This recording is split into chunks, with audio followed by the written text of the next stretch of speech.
This is Stoyan Koprivlenski.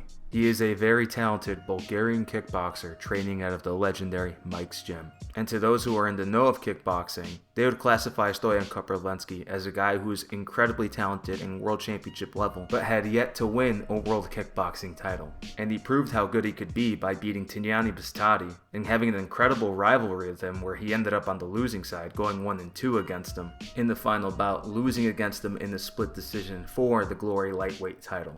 And to add insult to injury, he would lose against Kaito Ono in a pretty clear robbery decision at a cross-promotion event between Rise and Glory. He would have bounced back with a good win over old rival Soren Kaliniuk at Glory 89, after which he would enter the 2024 K1 Max tournament. And in the opening round would face off against the incredibly talented Polish kickboxer Kacper Muszynski. Muszynski being a fighter with an incredible amateur pedigree and having a record of 22-1 at the time of facing Stoyan. And the two would have an incredible back and forth match, with multiple momentum changes and big shots being landed. However, Muszynski would clearly win the bout after dropping Stoyan Koprivlenski to his knee at the end of the third round. A very heartbreaking loss for Stoyan. And after all of these high stakes losses, it might have seemed like Stoyan Koprivlenski may go the way of Alexander Gustafsson in MMA. A fighter who was clearly good enough to be a world champion but was just never able to perform at the right time. However, Ouyang Feng, the K1 lightweight champion, had to pull out of the K1 Max due to an injury, and Ouyang Feng was slated to fight Buakaw in the quarterfinal of the K1 World Max,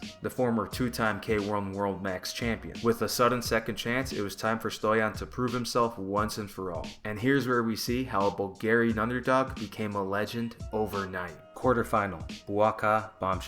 Now, despite Stoyan's skill and ability and having proven himself against high-level opponents, having close fights with them and winning some of them, he still wasn't known to the wider audiences of the combat sports world. And with everyone and their grandma, whether they follow Muay Thai or not, has heard of Buakaw due to his legendary status and accomplishments, and being this Yoel Romero-esque figure, an ageless wonder in the world of striking, especially with his recent knockout of Minoru Kimura. A lot of people saw Stoyan as fodder for Buakaw, or just another scrub for Buakaw to beat on his path to becoming a three-time K1 Max World Champion. And as the fight commenced, the first round was quite a competitive and hectic round. Stoyan tried to use his speed and footwork and his volume punching and kicking. However, Buakaw had a good answer in the first round, with very good timing on his punches, solid defense, and well-timed knees inside the pocket, and even landing a spinning back fist near the end of the round and landing a couple of head kicks too. A very good first round for Buakaw. And in this round, he really did look like the guy who won the K1 World Max all those years ago. However, in the second round, Stoyan would make quite the adjustment, not going all out on his speed and keeping good distance, and this led to him landing a lot more on Buakaw and blocking a lot of his big shots, landing much more fluid combinations and frustrating the legend, as roughly halfway into the ground, Buakaw does an illegal dump, a thing he never gets called out for by his fans. Just saying. However, immediately after this, Stoyan would land the best combination of the round, a brutal 2-1, and continue on with more punches. And with Stoyan now in the groove, he was reading Buakaw's attacks much better than he was in the first. And he was able to counter Buakaw's brutal left body kick with the immediate right high kick, dropping Buakaw. A very nice head kick that Buakaw took quite well as he recovered very quickly, even at his age. The man has an insane chin. The fight resumed with 10 seconds left and Stoyan would tee off one more time with a big combination and a nice shovel hook to the body. A clear 10-8 for Stoyan. In the third round, the two of them would throw down, with Buakaw putting everything that he can to his punches, but Stoyan blocking most of the shots. All the while Stoyan would return with his own punches and use his footwork to stay out of the big strikes, and landing his own strikes at a higher accuracy than Buakaw. This would frustrate Buakaw as he would trip Stoyan again illegally and later try to catch his leg and throw him off balance, leading to multiple warnings by the ref. And as Stoyan continued his game plan of blocking and using those blocks to counter, landing a great offense of his own, Buakaw would clinch a knee pretty damn blatantly, leading for a final warning from the ref. With roughly 30 seconds left in the round, Stoyan would try to cement the round in his favor, throwing lots of big shots and finishing off with a spinning back kick and a head kick, and Buakaw tried to return one of his own in the dying seconds of the fight. Stoyan would win the fight on all the judges' scorecards, upsetting the Thai legend, completely shocking the casual bases of kickboxing and Muay Thai and other combat sports who had never even heard of him.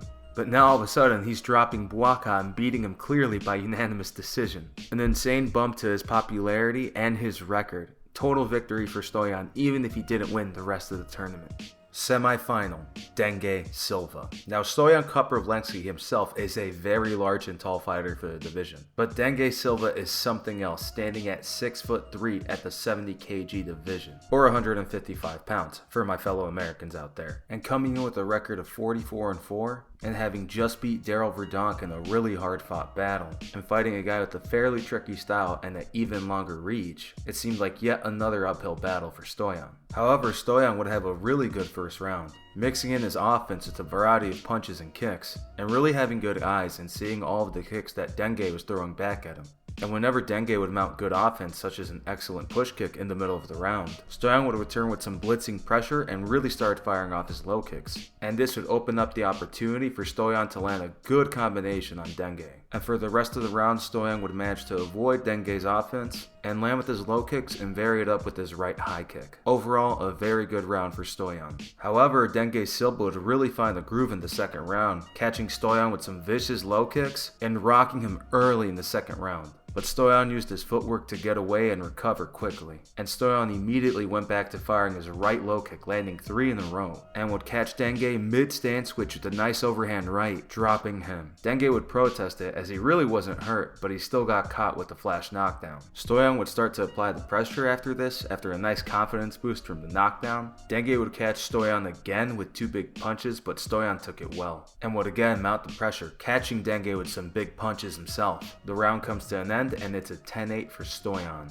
Dengue Silva would now need a finish, and Stoyan could coast to a finish if he really wanted, as he still had to fight later that night one more time. However, that wouldn't happen, as both men would willfully exchange in the first minute. And Dengue would have pretty solid output in the first minute, however, he would really start to fade in the second half of the fight, with Stoyan simply outworking him, and winning most of the exchanges. And as the round came to a close, it was a clear victory for Stoyan Koprivlenski, winning in all 3 judges' scorecards again, after yet another hard fight. And in the final, things were not going to get easier. In fact, they're going to get even harder. Final round. Viktor Akimov. Akimov was a fairly new fighter in the world of kickboxing, and entered the K1 World Max at a record of 4-1. However, the key detail here is that 4-1 record included all knockout wins, and quite vicious knockout wins at that. And in the opening round, Viktor Akimov would prove himself against Rei Nakajima, a former boxer who went on to win an interim JBC welterweight title, but now made a transition into Japan's kickboxing scene. And Viktor Akimov would welcome him to kickboxing quite brutally, dropping him with a spinning back fist at the end of the first round,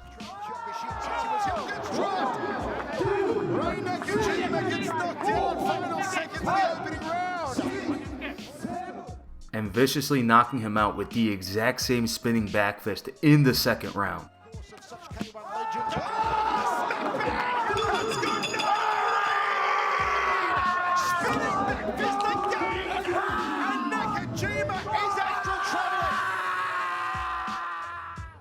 A knockout so brutal, Rei Nakajima had to be taken out on a stretcher, a real showcase of Viktor Akimov's knockout power. And his rampage through the K1 World Max would continue, as in the quarterfinal he would brutalize Romano Bakboard with sick body shots in the first. Romano, it's called the left hook. Oh, he gets caught! He gets caught! Romano Bakboard goes down in center ring. The mouth guard dislodged. He makes it up on the count of 7. Points to his mouth guard. And finish him immediately with the same shot in the second round. To the body at the end of the first round. He's gone down again. Folds him in half, and it's good night, Irene. And in the semifinal against former Buakaw Pro champion Sergio Sanchez, Sanchez's good fundamentals would give Viktor quite a bit of trouble, getting caught with a lot of big shots. However, Viktor would change his game plan, and would employ a lot of low kicks throughout the fight, and prove that he carried power in all of his limbs, as in the final round, he would low kick knockout Sergio Sanchez. Long southpaw stance on the rush, turn him! This is over! This is over! Don't even count it, it's good night, Irene! Can you believe it? The rank outsider in this tournament, Viktor Akimov. Another amazing display of power, this time in the legs. Despite having an awkward style and not having the best fundamentals for kickboxing, his power is just an insane equalizer for that. And in the final, Stoyan, who was already battered from the previous fights, had another uphill battle to face, this time against a vicious knockout artist. Stoyan, having come this far on short notice and already fought multiple of the best of the world and having a victory over Buakaw now, was not about to be deterred by someone who only had power on him. And in the final, he would absolutely show out, showing absolutely no fear of Viktor Akimov. For the final of the K1 Max, extra round in case of a draw. Stoyan Koprivlenski of Bulgaria, Viktor Akimov of Russia, Michael Chavello, Stuart Fulton with you. Akimov in southpaw stance is ideally positioned to attack that left leg of Stoyan. Stoyan rattles a rear leg round kick into the ribs. He's shot from Stoyan. Spinning back fist from Viktor. High kick from Stoyan. Leg high on the thigh there from Akimov. Will Stoyan try and pin him in the corner here? Akimov says no, gets back to center ring. Tell you what, Koprivlenski looking very light on his feet. Two-punch combination backs off Viktor. That's the best punch anyone's hit. Viktor with all night. Down he goes. Down he goes.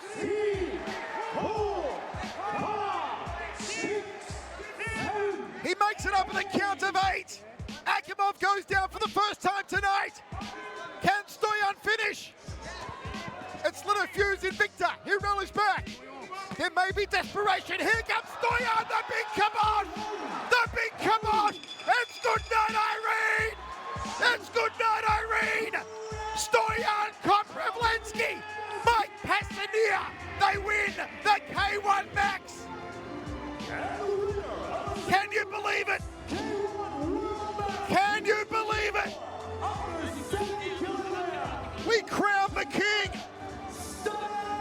Mike Pasania finally has a K1 Max champion.